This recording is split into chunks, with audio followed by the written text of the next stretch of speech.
You're listening to Your Words Unleashed podcast with host Dr. Leslie Wong, helping women scholars master their writing habits and publish a book that matters.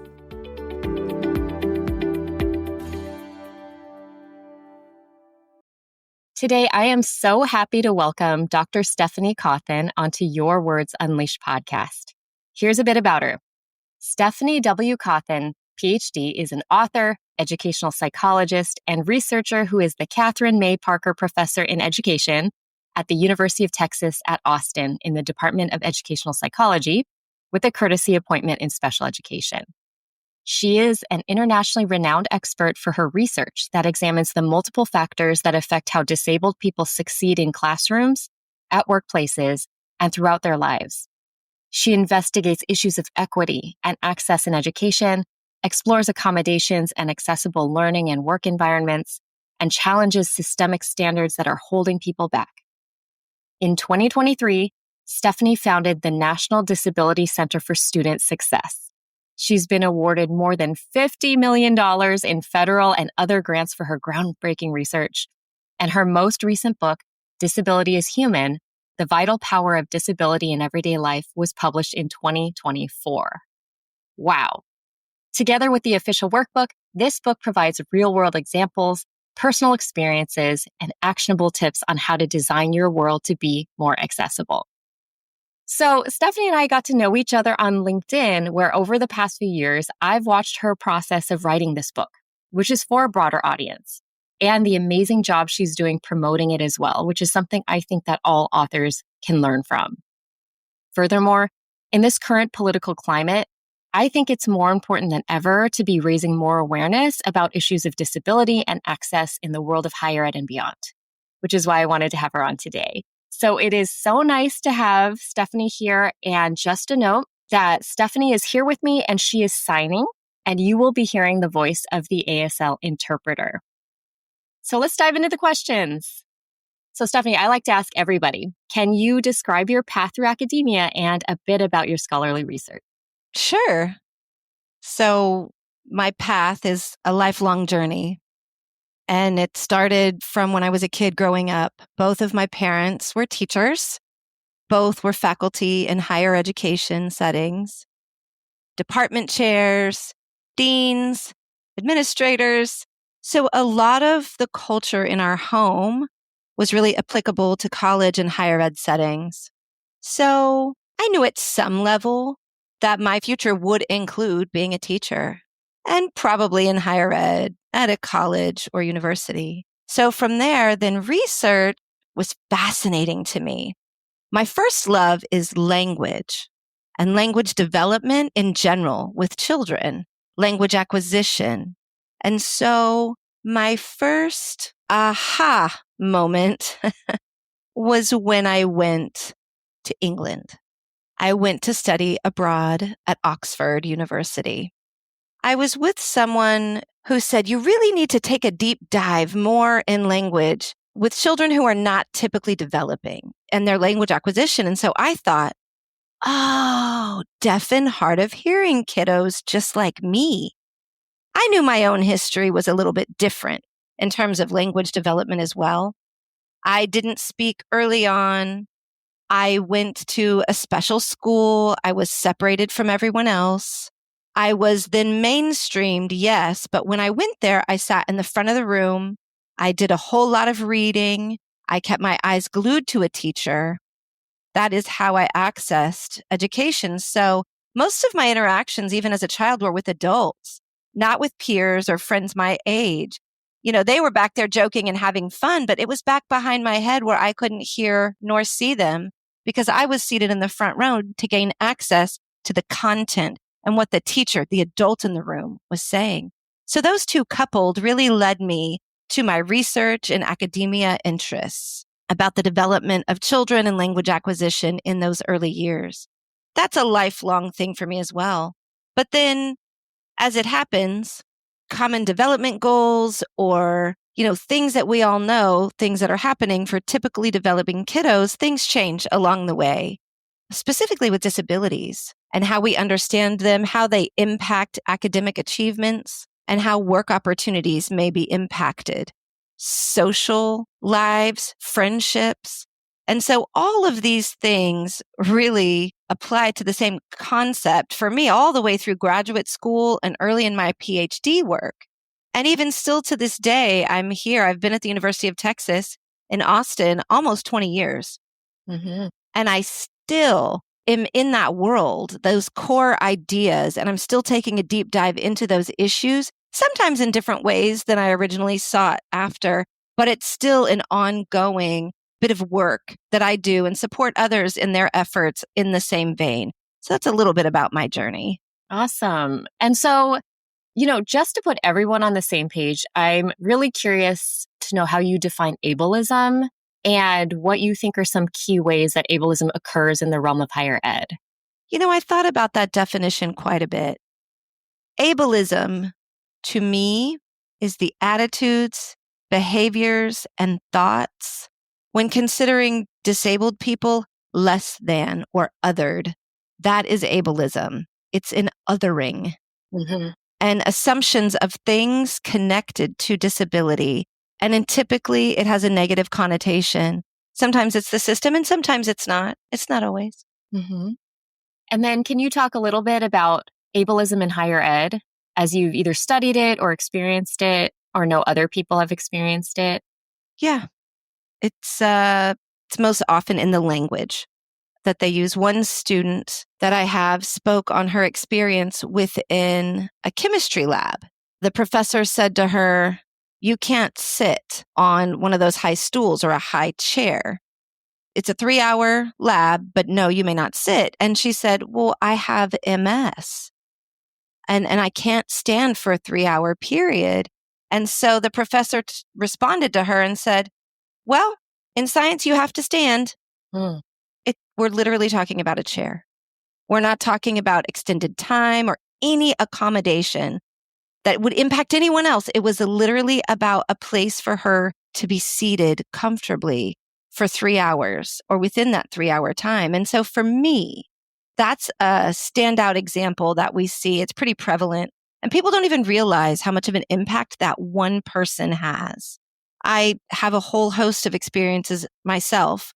One example that I often give, it's in the book, but when I got here, the person on top, the administrator, said, Mm-hmm. maybe consider not studying deaf people or disabled people. People don't really care about that. You're never going to get any funding for that. Maybe Wow. change your topic. And so when I started to be successful in receiving funding and my projects were going well and I was able to recruit students, it was like, I never got an "I'm sorry." I never got an apology from that person. I didn't think I would, but just that comment for them was nothing. But to me, it meant everything. So that's one thing I noticed going back to ableism. Comments, behaviors, it might be short, it might be small, it might seem insignificant to the person doing or saying it or to the office with that policy. But to the person with a disability, it's literally everything. It shapes how you view yourself, how you see yourself, how you move throughout the world, because it impacts what you think your ability is. So I try to support people and advocate for people within academia, on campus, off campus, people with disabilities. I want them to realize they're not alone and they're not doing it alone. In addition to that, people without disabilities, I like to speak with them, people in power, people who have power, to understand that language matters, words matter, and the impact that that has on people in their lives. No, absolutely. And good on you for not changing your research trajectory when someone in an incredible position of power was recommending that you do so. So, how did you resist the urge to capitulate? Well, that's interesting. So we have standards for promotion in higher ed. That's pretty well known. You need to be published, a certain number of articles and what have you. There's a criteria. So instead of me saying, okay, I'm going to meet the standards, instead I tripled it. I tripled the work. I said, I'm going to prove you wrong to myself. I'm going to triple that. And honestly, I worked to exhaustion to achieve it. I'm still to this day doing that at that Believe level. you. Yeah. I'm not saying I'm proud of that I've worked to exhaustion, but that was my method. That was my approach, is to not say, but to show you can't tell me no. And here's why. because I am more productive than any one of my peers or colleagues. You can't tell me no. You can't tell me this topic's not important, because the number of publications I have, that is where my value lies. That is what I'm doing, not you and your standards and the content.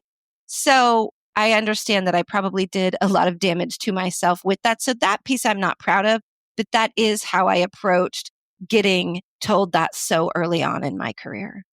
Yeah. No, I hear you. And I hear that story as well from so many professors of color, particularly Black women, who are like at least twice as much work, right? Twice as much to show so they can continue on, right?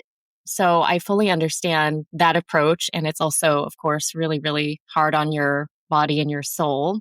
And now you've written something that's really for a much wider audience. So let's talk about disability as human. So first of all, what inspired you to write this book? Maybe just talk a little bit about what it is, how you kind of structured it, and that sort of thing. So the inspiration came from three different things. First of all, personally, I'm now over 50 and I feel like I need to put out something authentic, no longer about publications that are being counted, but something real for me. This book is not part of my academic CV. It's not on there anywhere. I didn't do it for quote unquote credit in that way. And I knew that. I self-published it. I did it all on my own. And this one was for me. I had an opportunity to be able to do that. And I took it to finally have a way and to have the grace to be able to do that. So one reason for me, I needed that. I needed purpose and I needed that opportunity to share things that were not within that box of academia and limited to that space. I don't have time for peer reviews right now. I'm not there. And it's a 2 or 3 year process. I'm not there right now. And so this was more of an immediate, I need to do it now. Let's get it out now. And I wanted to be able to publish that and get it out and have access to the book. And second of all, I teach a course here at the university called The Culture of Disability. I teach it every year in the fall. And I have over 130 students take that course annually. And they come from all across campus, all the different majors, law school, medical school, health and sciences, communication, business, natural sciences, literally everything. Not so much educational, which I find interesting, but that's fine. They come from everywhere. And so those experiences that I have with those students, they are learning so much, so many stories about what young people are learning. They are learning and I'm learning from them. And so I felt like I had a great opportunity to teach through this book what people in my course are learning and what their takeaways are. And I wanted to make that experience available to other people. I found what was working in my course and that structure was great and I could put it in the book. So the structure of the book, as I found, as with even when I present publicly, do public speaking, teaching, giving 3 key ideas is usually pretty important. These are the things that people want to know. How do we do access? What is it and how do we do it? Is there a list? What do we do? I'm like, gotcha. Let's take a couple steps back. What is disability? What does it mean? Who are the people? What are the experiences? Let's start there. Disabling experiences. What are they and why? And then I shift over into ableism and the why. So we get to the who and the why, and then we're touching on ableism. That one's a little bit harder. There are some experiences that we have with oppression and what humans do to each other. I think we all have experience there. But a lot of people don't realize just how hard the impact of ableism hits. And the fact that 1 in 4 people have a disability at any given time. People are shocked when I give that statistic. So what that means is ableism is impacting our population in high numbers, people that we know, that we love, our friends, our family, our colleagues. It's not nothing. It's significant. So that one's a little bit heavy, but it's honest and it's real. The third piece is like, okay, now we can get to access. How do we do it? What does it look like? They're now motivated. They understand more about the people, the who and the what. They now understand the why. And now we get back to another what. And so that's how the book is structured and how I've laid it out. And then I'd like to add, if people really feel like they want to apply this in their real life, there's a workbook that accompanies it. And that just comes from my teaching experience. I know that people need context and a space to learn. They need activities that are engaging. They need high quality activities. So that's why I went ahead and designed that workbook at the same time. I wanted to add that as a supplement to some people. You can use it individually. You can do it in a group. So it's really dynamic. And that's why I published that alongside the book. I think that's so, so useful, right? We need ways to apply this stuff immediately. But I think sometimes people it's much easier if they are given exercises, they're given worksheets, they're given ways to think through the ideas. So it's like you created a course in your books. So I really appreciate that. And I'm wondering what it was like for you to write for a non-academic audience. What was that experience like for you? It was new. Mm-hmm. For sure. It was new for me. I have written for academic audiences for over 20, probably pushing 30 years by this point. And so that's what I had done. This was very new for me. I felt like I had a communication hat on the whole time. Like, how do I communicate? And then there's marketing. How do I express things for people who are not going to be criticizing me through an academic lens, which is my history? So it was kind of freeing. That led to freedom, knowing that I was in this whole different space with this whole different audience. It was good. It was good to have that freedom while I was writing. It was tiring.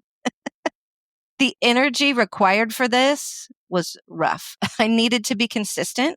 So every morning from 4 to 6 a.m., I would get up, get some coffee, and work those 2 hours and just try. Ouch. Just try to get something out. And then the last thing, it felt like I was really kind of disclosing myself to people. So there was a bit of a concern about people maybe how they would view me after that. Like, she's writing in this way. But after the fact, it feels okay. I've accepted that people may look down on that piece of my writing, but I'm in acceptance. I'm good with it now. Yeah, because they're not the audience for your book, not for this book, right? Exactly. Who do you envision as your ideal audience? Who were you picturing as you were writing this book? Okay, that's a funny question. So my first response was people, the people who are responsible for people. That was my knee jerk, like team managers, mid-level managers, people who have a lot of responsibility without power. Interesting. So just understanding that situation and feeling really connected to that sort of group of folks. What was surprising for me, though, is disabled people themselves. I didn't write it for them because I felt like they already know they have disabilities. They know ableism. They live it. They know systemic oppression. But what's happening now, after the book is out, people with disabilities are still reading the book and saying, thank you. Thank you for this. And they'll point to a specific piece that they're like, this, yes, thank you. So it's kind of become like an advocacy work as well. Not that they need it, the disabled people need it, but more about the communities that they are in, the spaces that they're in. So both people with disabilities and those without are those, this is how I like to say it, those who have not yet have experienced a disability, because that's all of us. And so it's really different kinds of people, different groups who are showing up, being drawn to the book. I've found healthcare workers are really interested in this book because their jobs, often their entire role is to, quote, fix things. Right. They're in the fixing field. And so to have healthcare professionals and people reading this book, they pause for a moment and they're like, oh, this is the experience of a disabled person. How can my role shift based on this information? How can my mindset shift? So that's fascinating to me. People in human resources, HR folks are picking this up. And I'm getting, when they're hiring people, I'm getting some comments from them. Employees, quality of life is impacting HR professionals. They're reading the book. And then lastly, people within higher ed, not the faculty, but the staff. The staff. Those people are hungry for resources for them, for themselves, for the university, for their peers and colleagues, the context where they work every day, staff, students. Specifically, it seems often that the staff at a higher education space is sort of neglected. They need resources. And so they're like, hey, I'm here. How can I approach it? So that's real interesting for me. It's a different piece of higher ed that's being impacted than I originally anticipated. That's so interesting. I mean, that's what I like to tell all of my authors that I work with is like, you have no idea what your book can actually do in the world, what it will do, who it will speak to, because we go in with all these preconceived notions about what the book is, who it's going to reach, how we want it to make a difference. And then it can go and do a million additional things beyond that, which is so cool to see in your case, especially. And so you mentioned that you self-published this book. So that's so interesting. So what did you learn about going a non-traditional route when it came to publishing a book? So I had a co-editor role within OUP, which is Oxford University Press. So I have experience in that space. I've done that for a while. So at first I thought I'll send the book to them because I work with those folks. They're my colleagues. Mm-hmm. And I have no doubt I know that they are high quality publishers. And, not a but an and here. And timing for me was critical. That was one important piece. As I mentioned, I wanted it to be within a year, not Mm-hmm. 3. Okay. So different agendas, different timing. And so for me, timing became a priority. So I learned a lot about the different moving parts and pieces of publishing. I worked with a book coach.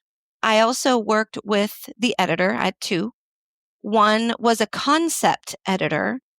And then the second editor was more of a traditional type editor to the writing, the line editor, so to speak. Mm-hmm. So I had 2 different phases. And then also I worked with the designer and the artist. I do have a long-standing history with the designer. So I collaborated with them in terms of the art and the design and what that would look like for this book and the products related to the books, the other merchandise and what have you. I also learned a lot about printing itself and Amazon. Mm-hmm. How does that work? How do you get your book there? Who buys what? How do you upload it? What does that look like? Mm-hmm. So I worked with a company called the Self Publishing Agency, TSPA, and their team really helped me quite a bit figure out the steps and how to move through this. And if I needed someone for formatting or Mm. editing, they gave me a handful of options for each of those roles. But if I had someone already, like the artist, I paid that person directly and I worked with them. And then I would give the file to who needed it to get it uploaded. So it was a lot more hands-on, little bit stressful. I had to prepay for everything. So honestly, if you're going to do this, you better have some savings ready to go because you prepay for all of it when you self-publish. So that was my process from the book coach early on to publishing. For me, took a year. That was Mm. the timeline for me. Fantastic. That's like a blink of an eye for most books. So that's amazing. You clearly had a plan, right? You had a process that you knew you were going to go through. So I think that's going to be really helpful for people to hear as well. One of the things that I've obviously witnessed on LinkedIn is like you have been building, I guess you could call it like a personal brand, right? So like your book has a certain kind of color scheme, logo, there's things that go along with it. So how did you come up with the marketing piece of this? Well, I have a personal brand built.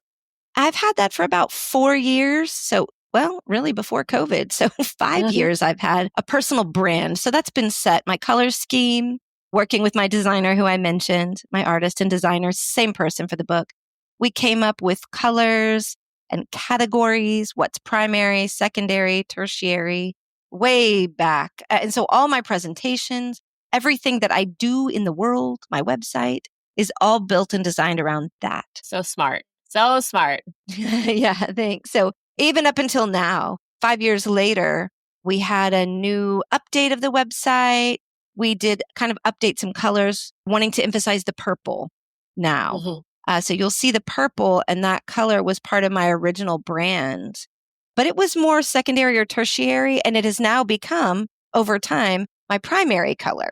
So we kind of flip-flop the colors a little bit. Just that's part of the evolution. It's not a once and done. Mm-hmm. Well, it wasn't for me. So my personal brand was a creation many years ago. And now it's sort of evolved and been updated, enhanced for the book and its publication. And maybe in the future we'll shift again. We'll see. But that's where we are with that.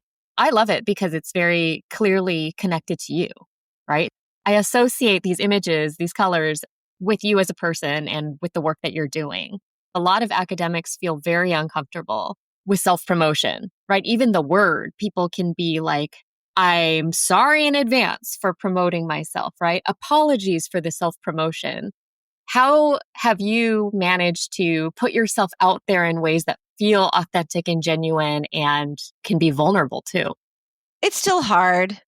I can't say that it's easy because there are a lot of separate spaces that I move in. So the UT space, the priority here is research, and I run a center for research and teaching. So it's not as much the book itself here.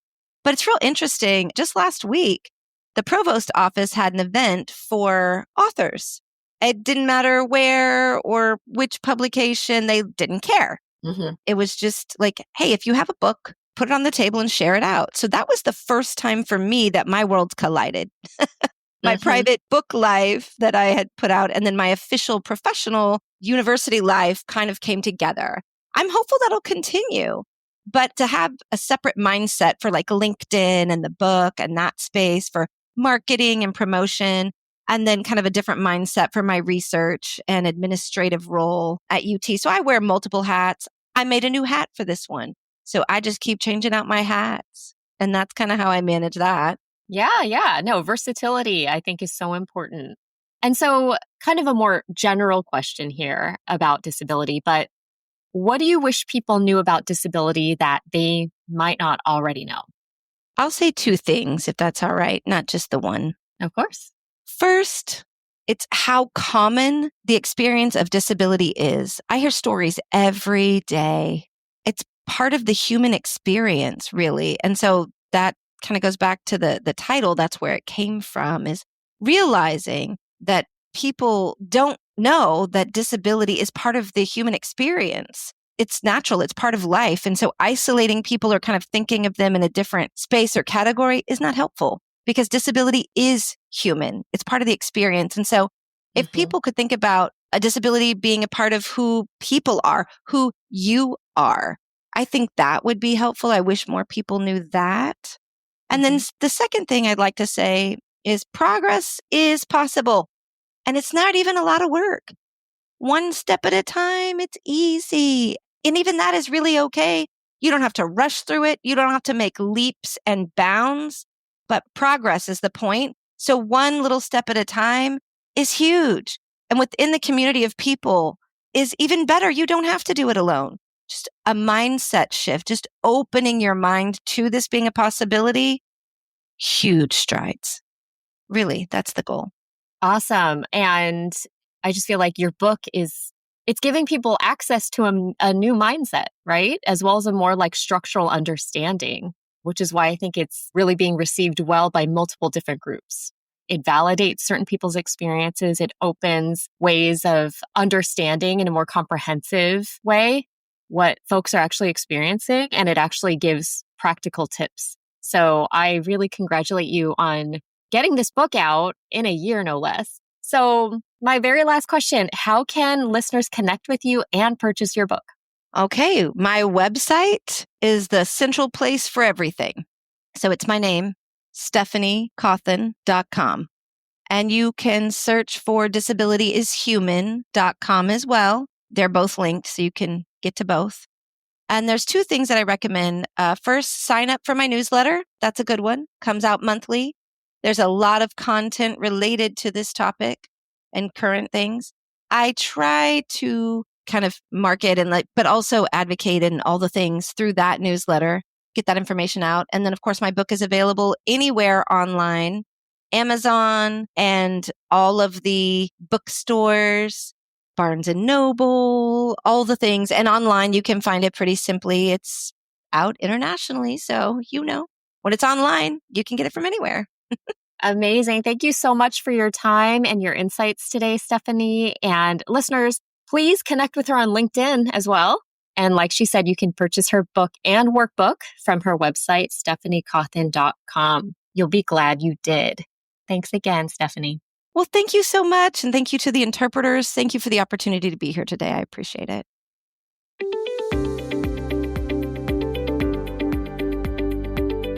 Thanks for tuning in to Your Words Unleashed podcast. If you enjoyed this episode, please share it with other writers or leave a rating and review. To find the full transcript and catch all the latest from me, check out my website, yourwordsunleashed.com. I'll talk to you next time. Happy writing.